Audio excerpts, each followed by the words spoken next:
ये कहानी है एक छोटे से गांव में रहने वाले नन्हे चिंटू की। चिंटू की दुनिया बस उसकी बूढ़ी दादी के इर्द गिर्द सिमटी थी। गरीबी इतनी थी कि कभी एक वक्त का खाना मिलता तो कभी पानी पीकर ही सोना पड़ता। लेकिन एक दिन चिंटू पर दुखों का पहाड़ टूट पड़ा। उसकी प्यारी दादी की तबीयत अचानक बहुत खराब हो गई। डॉक्टर ने कहा कि इलाज के लिए 5,000 रुपये लगेंगे, वरना दादी को बचाना मुश्किल होगा। छोटा सा चिंटू बदहवास होकर यहाँ वहाँ भागा, लोगों के हाथ जोड़े, मिन्नतें की, पर किसी का दिल नहीं पसीजा। रोते रोते उसे अपनी दादी की कही एक बात याद आई। बेटा, जब दुनिया के सारे दरवाजे बंद हो जाते हैं तब ऊपर वाले का दरवाज़ा खुला रहता है, उसे याद करो, वो दौड़ा चला आएगा। उस मासूम बच्चे ने फौरन एक कागज़ उठाया और कांपते हाथों से अपनी टूटी फूटी लिखावट में भगवान को एक चिट्ठी लिखी। उसने लिखा, प्यारे भगवान जी, मेरी दादी बहुत बीमार हैं। डॉक्टर ने बहुत सारे पैसे मांगे हैं, मेरे पास कोई नहीं है। प्लीज़ मेरी दादी को ठीक कर दो। अगर वो चली गई तो मैं अकेला रह जाऊंगा। आपका दोस्त चिंटू।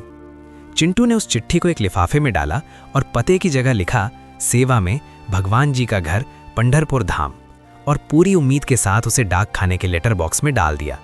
अगले दिन जब पोस्टमैन ने लेटर बॉक्स खोला तो उसकी नज़र उस अजीब पते वाली चिट्ठी पर पड़ी। वो उसे लेकर सीधा पोस्ट मास्टर साहब के पास गया। दफ्तर के सभी लोग चिट्ठी देखकर हंसने लगे कि भला भगवान को भी कोई खत लिखता है। लेकिन जैसे ही पोस्ट मास्टर साहब ने उस चिट्ठी को खोलकर पढ़ा, दफ्तर में सन्नाटा छा गया। उनकी आंखें नम हो गईं। उस मासूम बच्चे का भगवान पर अटूट भरोसा देखकर उनका दिल भर आया। उन्होंने फैसला किया कि वो चिंटू का विश्वास टूटने नहीं देंगे। उन्होंने अपनी जेब से कुछ पैसे निकाले और दफ्तर के बाकी साथियों से भी मदद मांगी। सब ने मिलकर पैसे जोड़े तो कुल 4,500 रुपये इकट्ठा हुए। पोस्ट मास्टर साहब ने उन पैसों को एक लिफाफे में रखा और ऊपर लिख दिया, भगवान की तरफ से छोटे चिंटू के लिए। जब अगले दिन डाकिया चिंटू के घर पहुंचा और वो लिफाफा उसे दिया तो चिंटू की आंखों में चमक आ गई। उसने तुरंत दादी का इलाज शुरू करवाया। कुछ दिनों बाद चिंटू फिर से पोस्ट ऑफिस के पास दिखा। इस बार उसने एक और चिट्ठी डाली थी।